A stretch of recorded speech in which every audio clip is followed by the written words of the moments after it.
Ayan na Lods, luto na yung aking tawag sa Ilocano dinardara ang manok. Manok po yan, karne ng manok. Ang fortress na ito ay inaatake ng hukbo ng 200,000 kalabang sundalo, habang meron lamang itong 5,000 tauhan upang ipagtanggol ang sarili.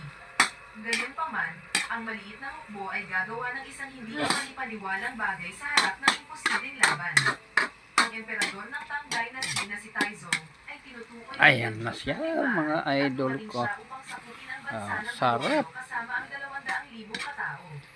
Ang general ng Goguryeo na Sinon, Dinuguang manok. ang pwersa ni Taizong kasama ang 150,000 sa kanyang sariling mga tauhan sa Mount Juel, at ang kapalaran ng bansa ay nakasalalay sa labanang ito.